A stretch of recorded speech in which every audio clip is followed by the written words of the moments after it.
where they have the class superlatives like class clown or most likely to succeed and stuff like that.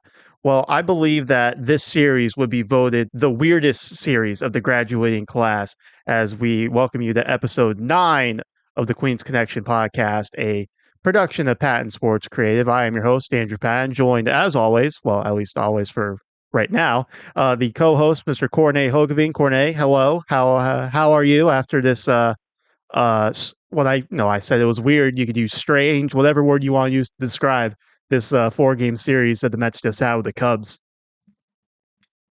A lot of things happened in 4 games, but that's why baseball is fun. You have one game where it doesn't go your way, and then the other game you can bounce back, and that's what's fun about a sport that you play daily. So it's to me, it's a pro for baseball. I think it was a fun series, strange but fun. Yeah. We have saw we have seen a lot, and I think if we talk about the Monday game, it feels like the Monday game was last week or something like that because so much has happened since Monday. But it's just been this week, so we haven't even discussed the Monday game. So No, well, that's we definitely will. As we'll jump into things, and obviously we got a lot to talk about. Just not alone because it's a 4 game series, but then all the stuff that happened within those 4 games was quite crazy. But we'll start things off with Monday's game with Luis Severino on the mound against Jamison Taeyong, and it was a very good. Honestly, this was probably my favorite game of the series, even though the Mets did not win the game. As you know, we'll run down the summary of how things shook out. But you know me, you feel the same way. Give me a 3-1, no, 2-1 kind of game, well pitched rather than the 11-8 slugfest, whatever. And it was an extremely well pitched game. It looked like the Mets were going to get the Cy Young for or make it a short outing because Brandon Nimmo led off the game for the Mets with a home run, and that was the only run of the game up until the 8th inning because Luis Severino was cruising, took a no hitter into the 8th inning, did maybe looked like a little bit at times was maybe losing some gas in the tank. Maybe the control was getting a little, mostly on the off speed. I thought maybe it was getting a little loose or whatever you wanted to use to describe it. But I thought his fastball was really really good in this game. But unfortunately, it just had to be Dansby Swanson. Anyone in the Cubs lineup but Dansby to break up the no hitter, but it was Dansby Swanson broke up the no hitter in the 8th inning. The Cubs had gotten the base runner on before Swanson due to a walk. So the Cubs had some traffic on the bases. Eventually, they got a runner to third. And an interesting play here with the Mets with a 1-0 lead. There was a 1 out. Nick Madrigal was at the plate, hit a little broken bat squibber. Uh, I guess there was actually maybe more on it than a squibber. But to Joey Wendle at third base, and Wendle tried to turn two, and obviously it did not work out. He got the force out at second base. Magical beat at the first, so the runner on third scored. The Cubs tied the game at 1 apiece, and obviously we'll talk about the Wendle play down the line. But going to the 9th, Edwin Diaz came in to try to hold it at 1. Unfortunately, it was not Edwin Diaz's night as Christopher Morel mashed a 2-run homer to give the Cubs a 3-1 lead. Mets did get some traffic on the bases in the 9th, though. They had 2 on with 1 out. Unfortunately, DJ Stewart and Brett Beatty both struck out to end the game against old friend Hector Harris of the Philadelphia Phillies. So the Cubs take the first game 3-1. Let's just touch on Severino before we dive into Joey Wendle because I know that was a big discussion after the game. Like I said, I thought his fastball was really, really good in this game, and you had written an article recently, and it was up on our Facebook page uh, about Severino's fastball and how much better it's been this year compared to last year. Um, so Severino obviously taking a no hitter into the 8th inning. So what'd you think about Sevy in this game? I mean, obviously he was great, and really, from minus that Milwaukee start at the beginning of the season, has been the Mets' best starting pitcher. Yeah, 100%. He was absolutely amazing. True strikes, got quick outs. I heard after the game he said that the young Severino was looking to get more strikeouts, more the sexy strikeouts, so to say. And he adjusted it a little bit, saying that, I need to get outs. Outs is more important than strikeouts. And I think that shows today. He used a lot of some more two seamers to get some ground balls to get inside on the hitters. Hitters rolled over a lot of pitches. He gets a lot of ground balls this year, which um, was noticeable. So pitching more to contact, he got through eight. I know Dansby Swanson used to be one of your favorite shortstops, but yeah, he's now not anymore for some weird reason. No, just kidding. You hate Dansby Swanson for a long time. I have hated Actually, Dansby Swanson for a while. yes. Actually, I thought that pitch to Desby Swanson was a pretty good pitch. Got also a little bit in on the hands, so I think tried to he executed what he wanted to do, but hey, hitters sometimes do well, and yeah, he there's no no doubt in my mind that Severino is back right now, and like you mentioned, the article about his fastball. I think if you watch Luis Severino right now, it's crazy that his fastball got rocked last year because it's been so good. So he's back to normal, and what a great pickup after being one of the worst starters last year in the game to being the old Sevy again. I think it was a tremendous gamble when the Mets did it, and it paid a dividends so far. Yeah, so the final line for Severino in this game: 8 innings, one hit, the one run which was earned, two walks, and like you talked about, just the five strikeouts because he was generating some contact on the ground. Uh, unfortunately, Edwin Diaz, like we said, not his night. The two-run homer to Christopher Morel. The slider didn't look very crisp. No, left the fastball over the middle of the plate for Morel to match. The velocity has been down this year compared to the 2022 Diaz, and the people are talking about if there's much concern about that. I'm not like overly concerned if because he's still throwing like 97. That's still a really really good fastball. It's just not the 102 that he was throwing a couple of years ago.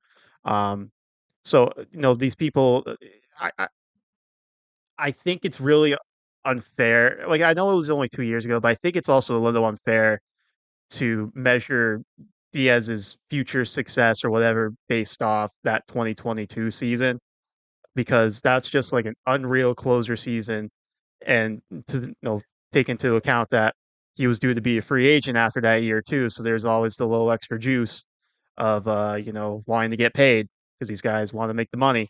So that might have also played a little bit of a factor into it as well.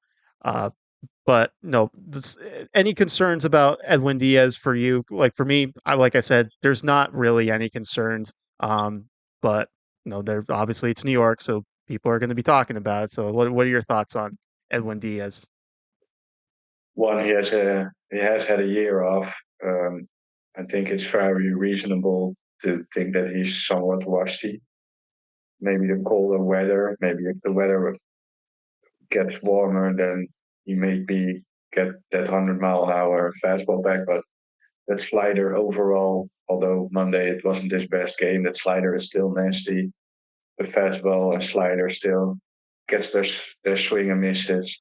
And like you said, I think it's very unreasonable to expect a 2022 Edwin Diaz every season. I think even the greats uh, don't have those kind of seasons every year. So I expected him to have an ERA around 2.5 to 7.0 this year. So not the one, little over one. It was in 2022, if I remember correct. And that's fine. That's fine. Get your saves. He still isn't he perfect in save opportunities? I think he Yeah, I hasn't think you're blown a right. save. Yep. Well, so it's it happens. Even the 2022 DS allowed a home run once in a while. So I absolutely have no concern because his mileage is a little bit off. If he feels good, he feels good, and he's still a very, very, very good reliever. Maybe not the perfect reliever like he was in 2022, but still a very, very good closer. Yeah, so let's move on to Joey Wendle here for a second because we mentioned it when I was giving the rundown or the scoring summary, I should say, of how the first game played out. Runners on the corners, one out, uh, Madrigal's at the plate.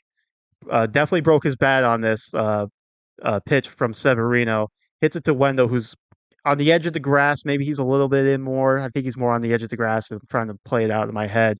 But he fields it, and the runner from third is breaking for home. He decides he wants to try to turn two, get out of the inning rather than um, take the play at the plate. And obviously, it didn't work out because Madrigal beats out the throw of the first, and it particularly wasn't even close. So the Cubs tie the game on that, and no, they asked him after the game his thoughts about it, and he said, "No, it was the wrong play, but my thought was, my body was already set up to turn the double play, or I had something along those lines. So he wanted to go for two rather than taking the force out home. But like you said, um, no, it was the wrong play. And I guess for a guy like Joey Wendle, the defensive, I don't want to say miscues. I think that's maybe too much of a harsh word. But for a guy who had a reputation of being a good defender for his times in uh, Tampa Bay and the Marlins, um, we haven't really seen that much. I mean, he's only gotten 3 errors, I think, on the year. So, which I guess if you figure we've played a month of baseball, maybe that's a pretty significant total. Depends on your viewpoint. Um, but just like plays like that, for a guy who's got the reputation of being a good defender, knowing the situation, stuff like that. I haven't really seen a whole lot of that from Joey Wendle this year, and it's a guy on the team probably more for his defense and position flexibility rather than his back because he's only got like a 4 something OPS right now. So, what do you think's going on with Joey Wendell? Is it just the yips or anything like that? Because I mean, the Mets, we give him credit. He's only on the $2 million contract, so it's for Steve Cohen, it's you know this junk change, whatever. And they got guys like Jose Iglesias down in AAA, who's also got a reputation of a good defender. So is it something where Joey Wendell has a month to get back on track defensively, and they can just make the move like that, or or we kind of jumping the gun on potentially DFAing Joey Wendell? I like the Jose Iglesias mention, by the way, because I think a lot of people forget we have Jose Iglesias who's raking in AAA so far and has always been a wizard with the glove. So good call on your part. It's it looks like it's mental right now with Joey Wendell. Maybe he's playing a little tentative. Maybe he's not attacking the baseball in the field as he should. I think his comments are a little bit, I think he had time to readjust and throw home. But I also know that when the ball is hit to you, he probably thought it was hit better, or at least he had a fair shot of turning two, which in that situation isn't. If you really believe that you can turn two, it's not a bad idea, obviously, because that's what you want to turn two. That's better than getting the out at home. So, but it's just not. I don't know. I can say a lot of things. I can see in Joey Wendell's head what is happening right now, but it's obviously not. Um, it doesn't look comfortable. It doesn't look um, like with his defensive reputation. It doesn't look like he is comfortable at the spots he's playing, and that's not the Monday play. It's also the Thursday play where he didn't get that force out at second in the second inning of Houser. So it's a lot of bad judgment plays, and I mean, yeah, it's a little bit. It's not great to have gotten a defensive player who isn't doing the things he should do. I saw a tweet today. Joey Wendle is playing for the Mets with his defense, like if Billy Hamilton doesn't have the speed anymore, and that's exactly what it is. You have Wendell for the defense, and he is hurting us defensively. So I think the leash with Jose Iglesias might be shorter than we expect, although I'm not really a kind of person who wants the Mets to make drastic moves out of 1 month. And that's the same with Adrian Houser. Um, I wouldn't DFA Adrian Houser right now. I would keep him because of his track record, and I think Joey Wendle has a track record of being a good defensive player. So I would stick to him, but obviously, with it doesn't it shouldn't stay this way until June. I think I would give him 1 more month, and if he's still playing bad, move on and see what. And obviously, you can still even right now you can still look and see what's out there on waivers and claim another guy if you think that's better or a better defender.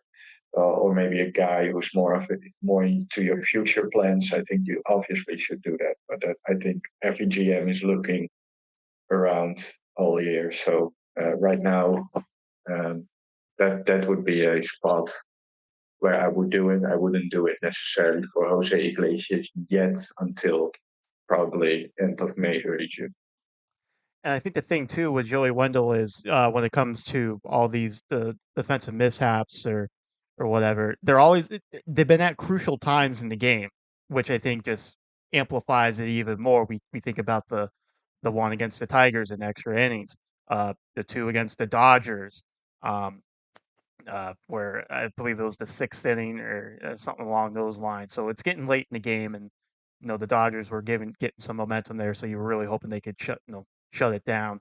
And then obviously this one on uh, Monday night. Now, to be fair, did it matter particularly in the end? I don't know because maybe if Diaz comes in for the 1-0 lead in the ninth, and maybe Morel still hits the 2-run homer, and then we're talking more about Diaz blowing the save than uh, Joey Yeah, Wendell's mishap in the field. So was it like the end all be all? You can make the argument that it wasn't, but obviously it played a big role in the Cubs coming back to win this game. So you never know what happens when you're up 1-0 in that spot. And Diaz maybe has a better outing or hitters uh, go into the at bat a different way.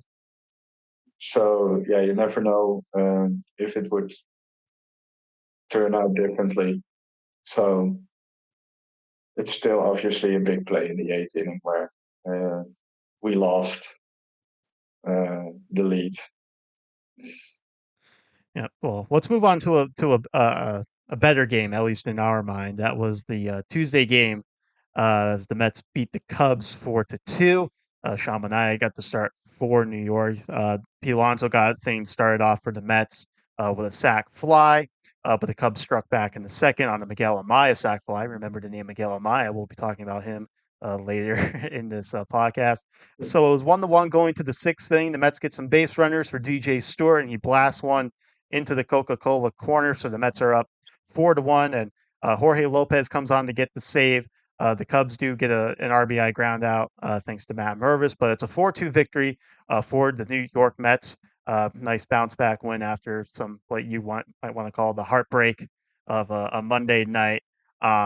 But Sean Manaea got to start, like I mentioned at the top of recapping this game. He went 5 innings, 3 hits, 1 run, which was earned, but 4 walks, 3 strikeouts. So the 4 walks in the 5 innings. He was playing with fire at times in this. He got out of it. Uh, but it's just a trend that we've seen of late with Sean. And like I said, he's played with fire. He's gotten out of it most of the time. But it's something I'd prefer he not be doing in the majority of his outings. So um, the walks for Mania continue to be a little bit of an issue. Um, what if you were Jeremy Hefner? I mean, not to say we're on the same wavelength of Jeremy Hefner when it comes to pitching, I mean, maybe you are. I don't know. But what's going on with Shamanai? Is it just not getting his sinker in? I know he's no. It looked like a lot of stuff was up in the strike zone in this outing, particularly off speed stuff. Yes. Yeah, I also think there's a good point with Sean and I because when you look at those walks, and we have mentioned this before, on three ball counts, non-competitive pitches, so pitches that just aren't mostly arm side floating up, um, just not close. So um, an easy take for hitters. That's why he has four walks. But on the other side, when he's in or around the strike zone, he's pretty nasty. Hitters have a lot of issue with uh, hitting his pitches. Um, so if he can decrease the bad misses, which maybe even makes his rest of his pitches at times more nasty because it's so inconsistent that he's effectively wild, like a Blake Snell was last year. Uh, but I see yeah, I don't know. I think that's definitely for Hefner to decide what's what and for Manaya himself uh, what the issue is. Is it mechanics? Is it grip? I can see that from my TV, but what I do see is that when he's in the zone or at least close to the zone, making competitive pitches, he's extremely nasty. And so, yeah, hopefully you can limit those bad misses on three ball counts and make some little more competitive pitches in those counts. So you limit the walks a little bit and stay nasty. On the other hand, still 5 innings, 1 run. You take that again. It's a Shamanaya start this year. It's not pretty, but it works. Just like you. Well, thank you. I was just gonna say that. I was gonna try to beat you to the punch, but I couldn't hit my unmute button quite quick enough. But with the Severino outing the day before, the Shamanat or the Jose Quintana outing 2 days before, they had a pretty well rested bullpen, so they were able to piece it together. The bullpen went 4 innings, 1 hit, 1 run earned, 2 walks, 3 strikeouts. That was courtesy of Sean Reed Foley, Reed Garrett, Adam Ottavino, and like you mentioned, Jorge Lopez, who got the save. So the Mets were able to just piece it together those last 4 innings, and it turned out all right, I would say. Um, so I'd say let's jump to the Wednesday game because there's a lot to. Well, Yes. there's one thing to talk about in particular, but I have a feeling we're going to spend a lot of time on it. So the quick summary, how this game went down: the Cubs won 1-0. Jose Butto got the start for New York against Shota Imanaga, who was very well, pitched very well. Those numbers don't lie. He has been tremendous for the Chicago Cubs. Um, Perhaps maybe the Mets targeted the wrong Japanese pitcher coming out this year, so who knows? But anyway, former Mets farmhand Pete Crow Armstrong got the only run in the game, or he got the only RBI in the game on a sac fly in the 5th inning, as the Mets couldn't really do a whole lot against Imanaga in this game. Jose Butto did very well to keep the Mets in this game. He pitched 6 innings, 4 hits, 1 run, which was earned, 2 walks, 6 strikeouts. So Butto pitched very, very well in this outing.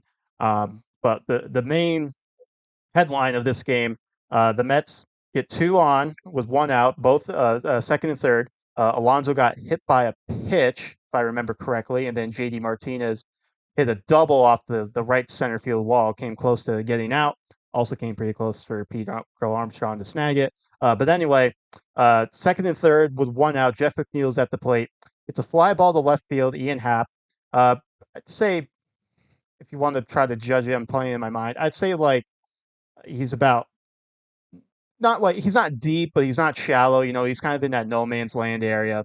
But we know the Mets have been a very aggressive team on the base pass, regardless of who's on base. So Alonso tags up, and Hap makes a catch. He's trying to score. Beautiful relay to Nick Madrigal, who Madrigal to Miguel Amaya. Alonso's thrown out. The Mets review it for for blocking or potentially Alonso sneaking in under the tag. Uh, the umpires say no blocking, didn't beat the tag, and you could tell on the replay he definitely didn't beat the tag because his hand was in the air. Um, but the blocking the plate thing was a topic for the rest of the night and carrying into the next game. And I don't remember which New York sports writer, but he found the memo that was sent to major league managers from Major League Baseball, and it showed the pictures like this is an illegal setup, whatever. This is blocking the plate, blah blah blah. And it says the catcher cannot have his foot on the plate at all. So we go into the when we're talking about that night. Well, he did have his foot on the plate, but that like we were talking about, I was like, well, he did like his foot's on the plate, but like there's also a lane, whatever. So I can see both arguments. It comes out the next day, according to the Steve Gels of SNY, obviously Steve put his investigating hat on and did his research and got in contact with Major League Baseball. There was an amendment to the rule based off a play last year. I think they said Jonah Heim was the catcher. Um, so a catcher can have his foot on the plate, but he has to give the runner a lane, which I do think, like we talked the night before, I do think Miguel Amaya did that. Um, but I think the big issue for me is because obviously Carlos Mendoza, and that's just to make Carlos Mendoza sound like an idiot because he knows the ins and outs of the game a lot more than I do. But no, he was very adamant because the crew chief left his microphone on at the end of the game. Thank you for that. I believe it was Chad Fairchild who was the crew chief. So thanks for that. Um, no, he's saying he's blocking the play, he's staying on the play. That's the argument, and he carried that over into his post game press conference.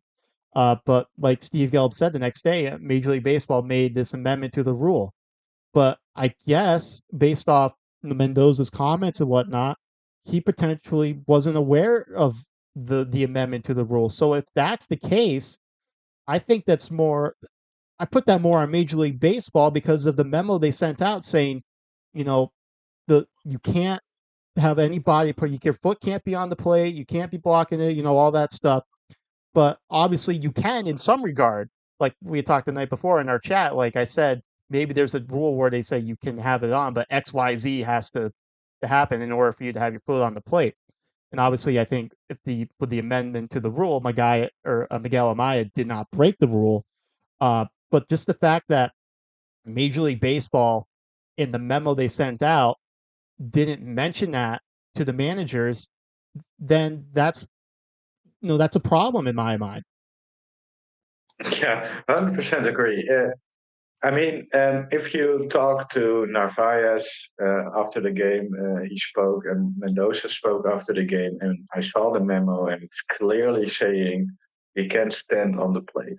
And I don't care because how the play eventually went. Um, and I will explain also why. One, I don't think it did really hinder Pete if he was stood on the plate or not. I think Pete is running and trying to score and not looking at where Amaya is standing. So um, you can argue if it's a dumb rule that you aren't allowed to stand on the plate or not. Um, but that's not the point that bugs me. The Mets have been told to to get the ball or to receive the ball as a catcher on a throw differently, which maybe in other plays have cost them the play because standing on the plate, you clearly are closer to tagging the runner who is coming to the plate than when you are standing in front of the plate. There's more movement needed with your glove and feet to get the tag down. So if you send that memo, it's not only display, which is obviously highlighted because it was a huge play in the game, but it could be a difference maker in a lot of other plays. I remember Harrison Bader, who went under a tag at home plate on a ground ball. I thought the catcher stood in front of the plate and missed Bader because he had to make more movement. So right now, with how Major League Baseball has operated this rule or with this memo, you see two different things, which right now the Cubs got help from, because I doubt if Amaya stood in front of the plate, that Pete would be uh, out. I truly doubt that because you have to make more movement. So um, I definitely think earlier it didn't cost us with Bader, but right now the match catchers are positioned differently. So maybe in other points uh, it did cost us. I can't remember it because it wasn't as big of a play. But having two types of, I mean, judgment rules. I think in rules I mean, it's you want to have those judgment things the least amount as possible to make it a even field. And right now, with another addition to this rule, if you send that memo, stick to the memo. Point. And they didn't stick to the memo, and Pete should be safe at that point. Even if you can argue if it would be any different if he stood in front of the plate, didn't hinder Pete, I think as well that you saw on the replay that you at least couldn't overturn it that he was safe with his hand. He might be safe, but I think you couldn't overturn that. I think, by the way, as well, the umpire was in a terrible position because I don't think people say great call by the umpire, but I don't think that the umpire saw the hand of Pete Alonso in the air from the position where he stood. I I highly doubt that. So uh, I think it was a weird call because the hand was obviously there earlier, and I doubt that the umpire saw that his hand was up. That's another thing I wanted to add. Obviously, it was a big call, like you said. But the end all be all is if you only get like 4 hits in a game, you know, you don't really deserve to win a lot of the games anyway. Um, Obviously, this was something where the Mets were, manufacturing, um, this run. Um, but like I said, in the previous 8 innings, and I know you have to give Imanaga the credit, as well. But if you're not generating a whole lot offensively, and we can say the same thing about the game on Monday with Severino. You only have 1 run on 4 hits. Do you really deserve to win the game 9 times out of 10? I'd say no. And I think that was another situation here. It's just like felt more bad for Jose Buto to get that loss on his record. That's a tough loss to take. So, oh well. But it is what it is. Obviously, there's enough controversy around it now where perhaps Major League Baseball is going to make things right in the fact that this is actually the rule, that you can be on the plate, Yeah, but you give them the lane. We'll see if, I mean, I question that with the leadership of Rob Manfred, but um, we'll see. We'll in, see what in, happens. the end, if they change the rule, it will probably cost us later. Yeah, So probably. That's how it goes, it's right? yeah, it's a little bit like how it goes sometimes. I would say that maybe the offense didn't deserve to win, but the pitching in both those games did. So, and that's also part of your team. Yep. So, Yep. Yep. One did their job, the other didn't really do their job. Um, yeah, so we'll move on to the Thursday game as the Mets were looking for a split in the series. They sent Adrian Houser to the mound, um, and you just wrote an article that's up on our Facebook page, which I'm sure is going to stir a lot of controversy for some people. That you don't think Adrian Houser necessarily pitched as bad as his line shows. We'll save that conversation for later as we discuss this game. But the Mets did win. They won 7-6. Did start out with a Pete Crow Armstrong RBI ground out. This was after Joey Wendle did not get the force out at second base, which we alluded to earlier. Do you want to share something about this before we? no, Can... no. Okay, well, you No. put your hand up, so I was just like, oh, I think he has Uh, something he wants I to will, I will, intervene. I will, I will explain later. Oh, Go ahead. okay. All right, so the Cubs are up 1-0 after Pete Crow Armstrong's RBI ground out. We carried it over to the fifth inning. Christopher Morel launches a 3-run homer. So the Cubs are up 4-0, and obviously you're not feeling pretty good about where this game looks like it's going. But the Mets do what they've shown they can do at times this year. They They start to chip away at Brandon Nimmo RBI single. Follow that up by a Starling Marte RBI single in the bottom half of the fifth inning. So the Mets have cut the Cubs' lead in half. Go to the sixth inning. Pico Armstrong rips an RBI double, so the Cubs are back up 5-2. But then Francisco Lindor coming off the bench, his Michael Jordan flu game, if you want to call it that. A pinch hit, 2-run RBI double in the sixth. So the Mets are now down by 1. Brandon Nimmo comes up, rips an RBI double down the left field line. Lindor scores. The Mets have tied the game at 5 apiece. And it stays that way going to the 11th inning. Nick Madrigal hits an RBI double, goes with the pitch. So the Cubs are up 6-5 as we head to the bottom half of the 11th inning. But Francisco Lindor does it again. 2 guys on base. He pokes a double down the left field line. The both runners score. The Mets win it 7-6. So Francisco Lindor back from the dead after getting pulled the night before with some flu-like symptoms. He described some things I will not be describing on this podcast about how he was feeling because we don't need to go down that road. But no, something to highlight here. His 2 big hits came from the left side of the plate. Obviously, that's the side he's been struggling from. They're both extra base hits. So maybe, no, I think they said it on the broadcast. Maybe this is the game that gets Lindor going from the left side of the plate. I think he has actually been hitting decently since the standing ovation. Still, just his overall numbers doesn't really show. But obviously, great. Lindor, I haven't heard how he felt, but I bet if Lindor goes out of the game, he didn't feel good because Lindor never takes himself out of the game. So he really probably felt better after Thursday's win. Great job. Marte, by the way, with 2 tremendous throws, and Narvaez with 1 great tag, and the other he did well too with being smart enough to re-tag him because they both missed. And so kudos to Narvaez there. 2 clutch, 2 out hits by Nimmo. I mean, that's to me pretty noteworthy, both with 2 outs.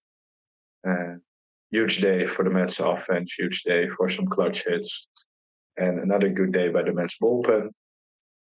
And like I mentioned, I'm just gonna go through it. Another good day, or no, not another good day. Houser has been awful, but I thought he wasn't as awful in this outing as the numbers might indicate. And that's mainly because he got 13 ground ball outs. I think that's why I pointed, because you mentioned the runs in the second inning. 4 out by Wendle that didn't play, and an RBI ground out. So I think the only real blemish on his outing was that Morel 3-1 homer, and obviously the walks are still there. But I think overall, if your sinker baller gets ground balls, eventually you will find success. And that's exactly what he did. 13 ground ball outs, solid. Getting quick outs. I think his pitch count was still fairly low in this fifth. So if he got Morel, if that at bat went a little bit different, his line would look a lot different. Then you might say, oh, one run in 5 innings, but that 1 run was the Wendle mishap. So that sinker to Morel was up in the zone and wasn't a good pitch.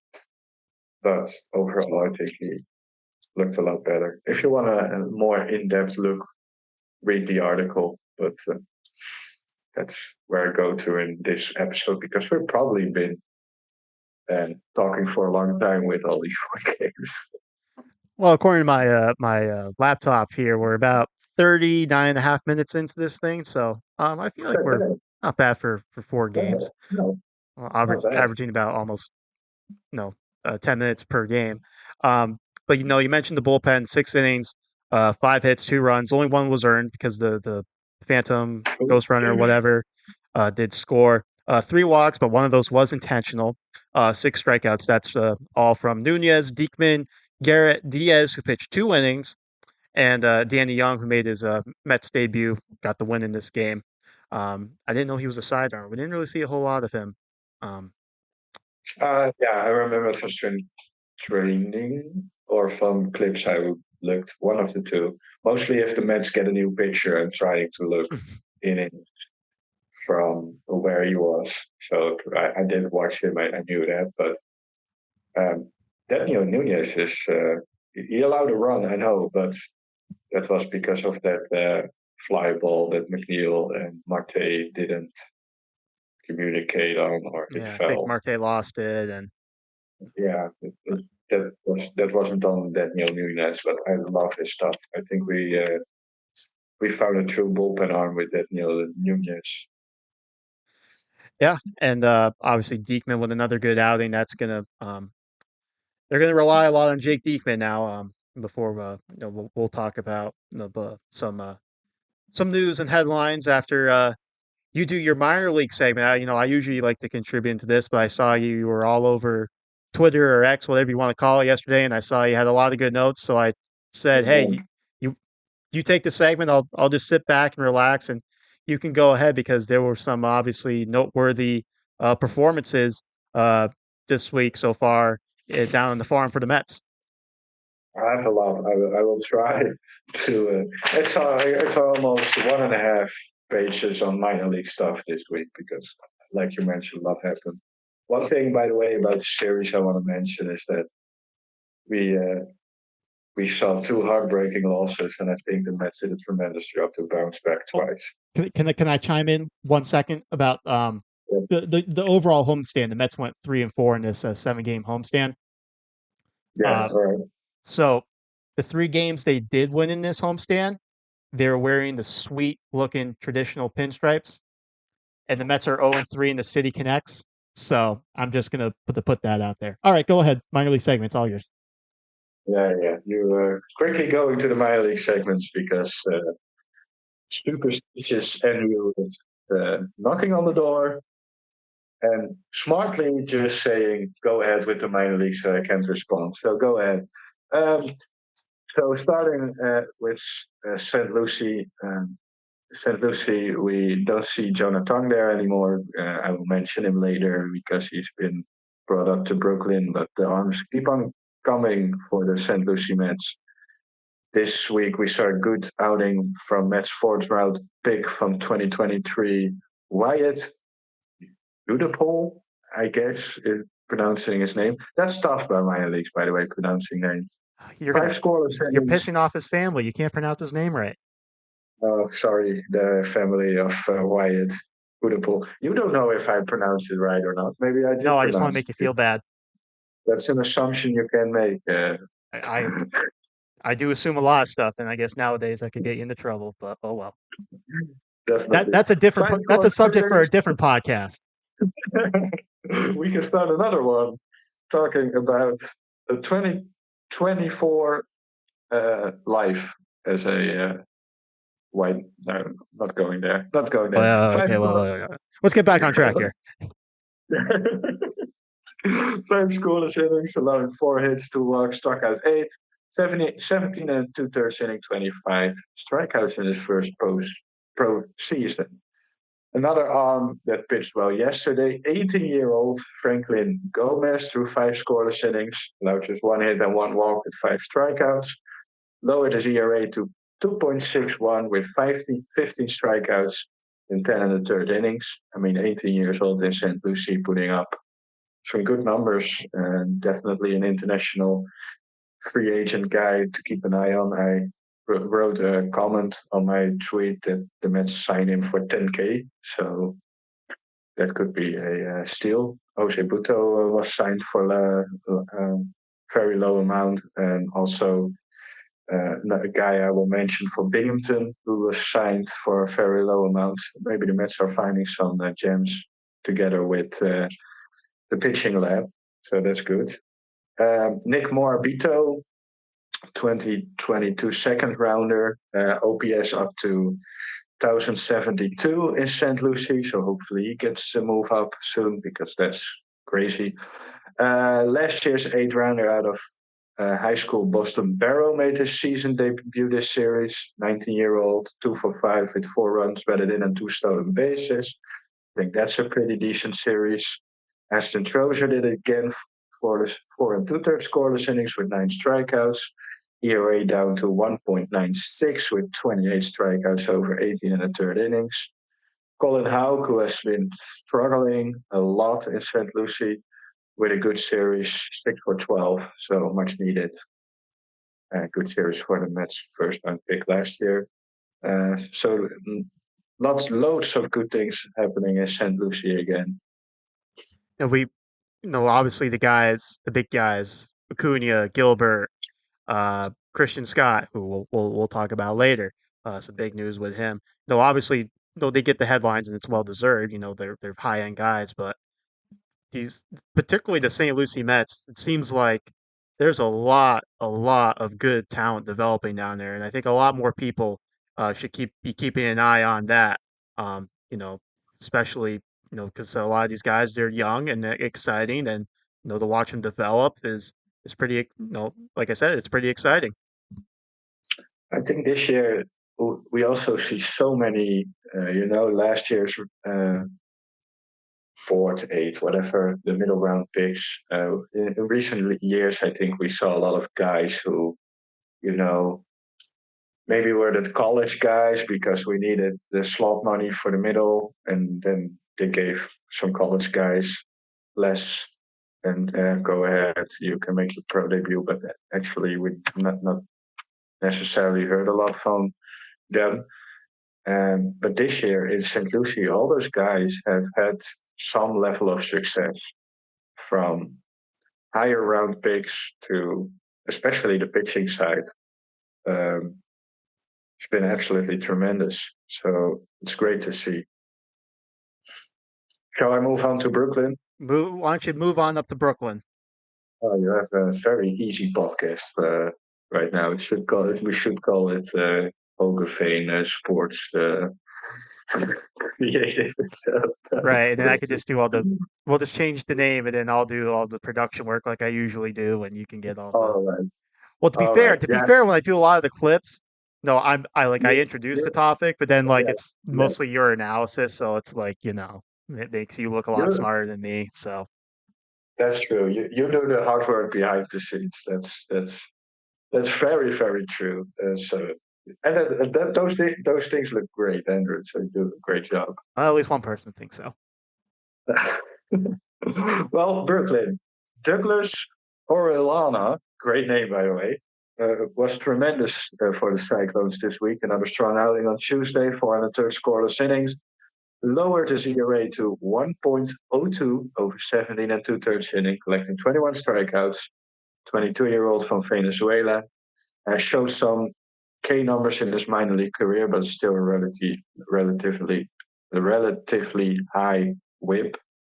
So, but yeah, this year he's been great so far. So hopefully he keeps that up. Another young arm, not drafted, but coming out of the aforementioned, like Franklin Gomez, the aforementioned international prospects. Another guy from that international prospects is Jordani Ventura, 3 and 2/3 scoreless innings of relief. He's been coming out of the pen this year to get some bulk innings. Been with Brooklyn since the middle of 2023. Lowered his ERA to 2.57.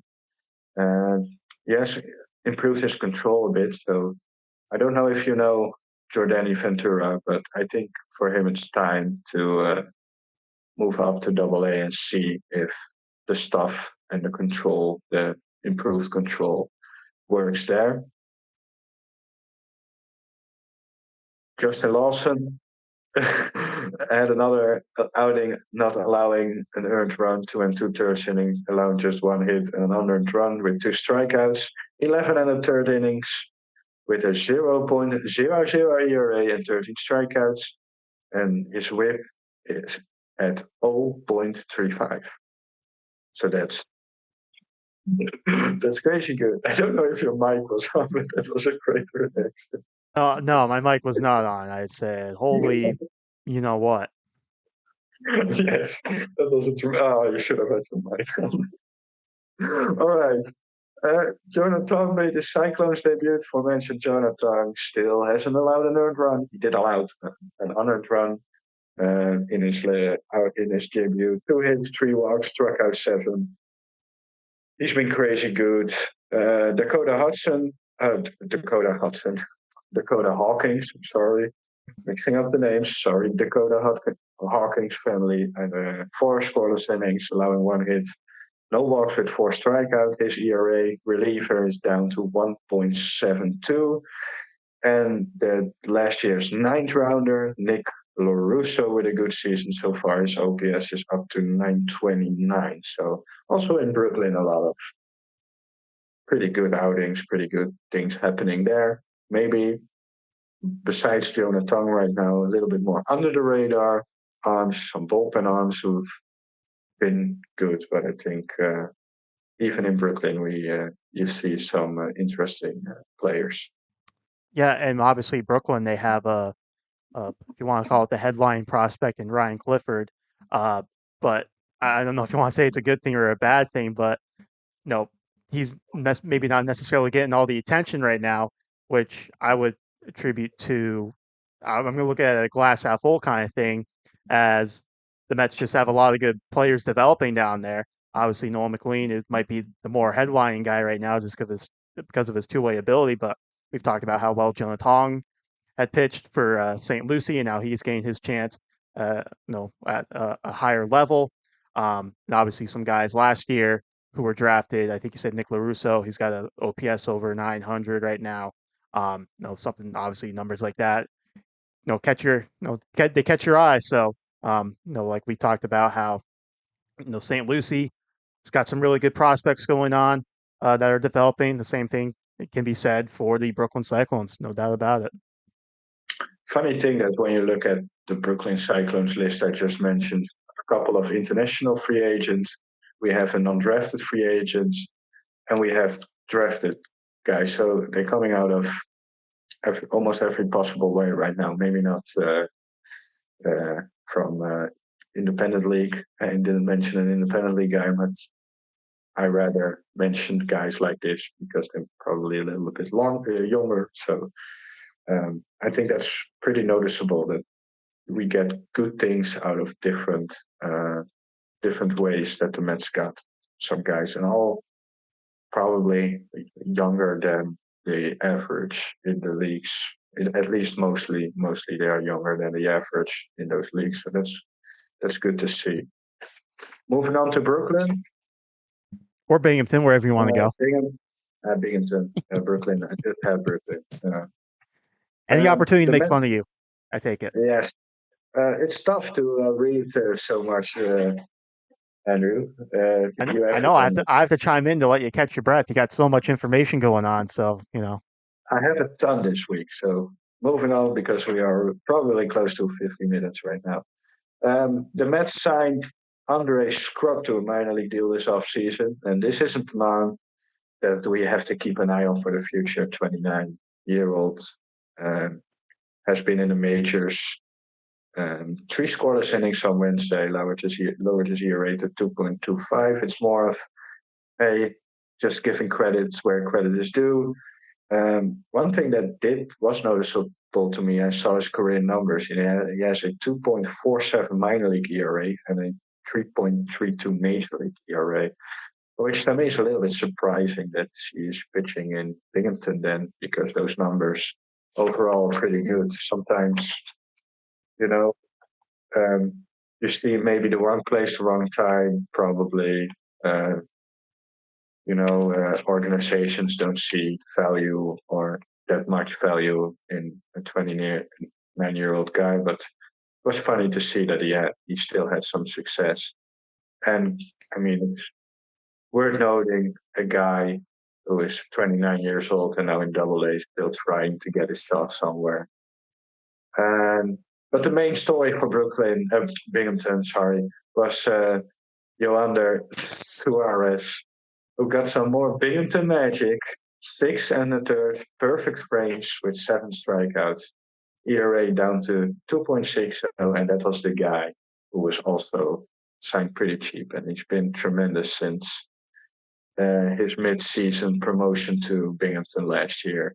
Another underrated arm, but he just does his thing, has success at Double A. So another arm who might find the promotion to Triple A, maybe with Christian Scott moving up and getting Suarez up and see if he can handle Triple A. Oh, yeah. Well, I thought there was. I thought there was a little more to what you were saying. I thought there was another guy, but no, yeah, and obviously we should say that Suarez was the bulk guy behind Tyler McGill, who made that rehab assignment for Binghamton. Um, so that's obviously some good news on that front with McGill potentially coming back fairly soon. But like I've been saying all along, obviously Binghamton is probably the team I keep my eye on the most, just because I got the connections there. But no, we've seen Suarez. Last year, he came up for that pennant run for Binghamton and had the no hitter. He pitched extremely well, dating back to last year too, and that's just carried over to this year. And like you said, with Christian Scott getting called up, which we'll talk about. When we get into our series preview with Tampa Bay Rays. Is this a guy who's going to potentially get bumped up a level? See how he adjusts to AAA. I mean, the same thing happened with Mike Vassell last year. I think Vassell got no. They waited a little longer with Vassell uh, for his promotion, but if you figure you factor in the last month or two, month and a half of Suarez pitching in Double A last year, you add that to this year, that time frame, whatever you want to say, Double A timeline, it's probably about the same as it was for Mike Vassell last year. So maybe Suarez is a candidate to get bumped up, make a start, see how he does, and um, just get one step closer to the major leagues, and just yet another arm the Mets have developed that maybe isn't getting the attention right now that he deserves, but no, he certainly is someone to keep your eye on. Definitely made great strides because for before Binghamton was, yeah, he had average numbers, I would say, and he's been tremendous since his Binghamton promotion. So great to see that with the pitching lab the Mets have, where we obviously don't necessarily know a lot about, but it works. We've seen it a ton with the arms and with the better performance since we've seen, and I think Suarez is one of those guys. Syracuse, Oh, can I say one thing sorry, about Suarez real quick? I think he, sure. potentially, not getting the attention or hasn't gotten the attention because you figure last year when he got called up, there's Dom Hamill, there's Christian Scott, Blake Tidwell's there, Tyler Stewart still there as well. But there's a Yes. lot of guys that were maybe ahead of him in the popularity amongst the Mets fan base, whatever. So now, obviously I said Tyler Stewart's still there, but a lot of those guys have moved on up. Now I think Suarez is getting his chance to, be like, hey, look at me, I'm pretty dominant as well. So I'm still there, and I'm still pitching great. Right now, he's out pitching. Probably not Tidwell, but he's definitely out pitching Stewart this year so far. So hey, just just another arm in the pool of Mets arms in the minor leagues, and that's never a bad. Syracuse is more of a veteran. Kudos to some veterans. Ben Gamel, another good week. OPS is up to 1066. And Joey Fuego, as we know him as Joey Fuego, 2.25 ERA with 6 more innings of 1-1 ball on Wednesday. Uh, that's all I have to say about Syracuse making a quick one, just giving some credits for veterans. well, the problem is with Syracuse, you can't talk about any of the developmental guys because they're reaching the big leagues now as we transition back to the New York Mets and their weekend 3-game series with the Tampa Bay Rays. We'll start things off Friday night at the Trop with Jose Quintana coming off probably his best start as a Met in his career against Aaron Savali. Quintana is 1-2 with a 3.48 ERA, while Savali is 2-2 with a 5.06 ERA. Saturday is obviously the headliner. Christian Scott will be making his major league debut against Zach Littell for the Rays. Littell's 1-2 with a 3.27 ERA. And Sunday, a really good pitching matchup, probably the best one Uh, Luis Severino goes for the Mets against Ryan Pepiot.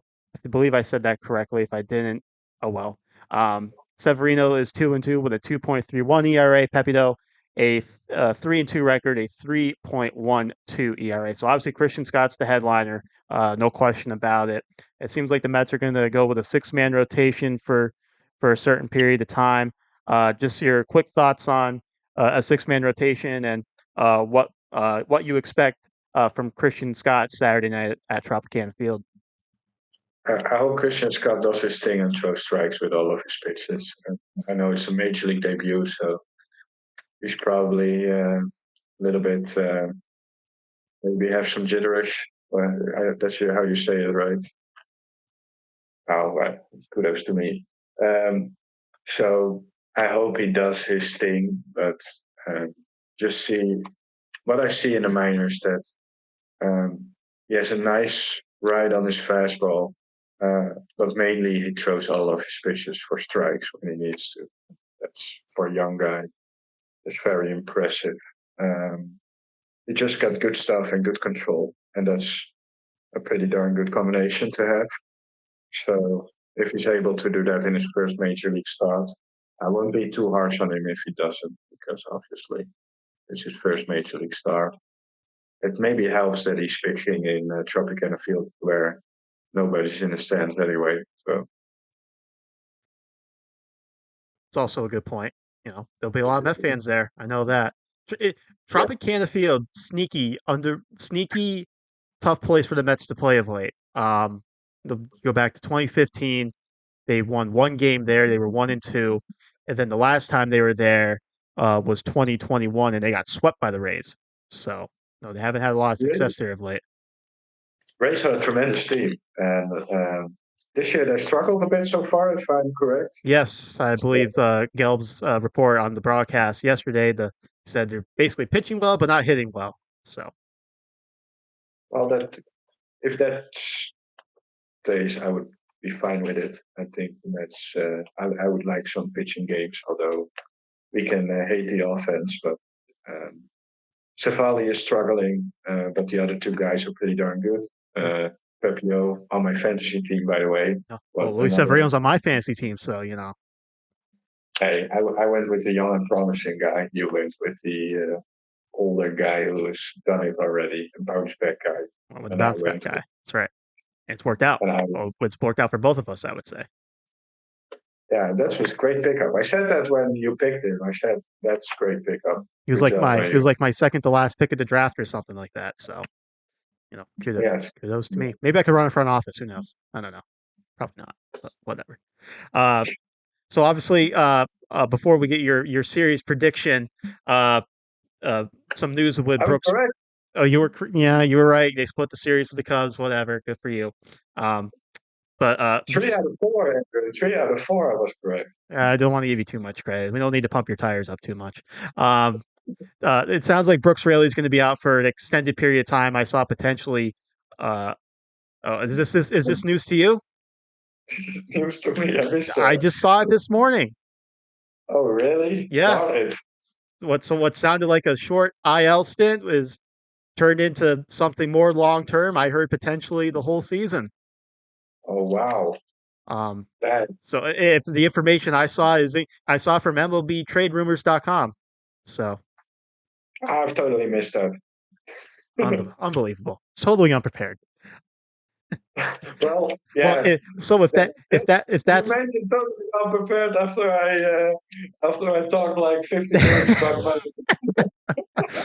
well, so if really is out for an extended period of time or potentially the whole season, it's going to put a lot on the plate of Jake Diekman and maybe some guys like Danny Young and Josh Walker at New York Post. Mets fear Brooks really could miss rest of the season. A significant bullpen worry. That was 15 I, hours ago. that's not great. Maybe we can pick up a lefty at the deadline if needed. I mean, that's obviously a pretty.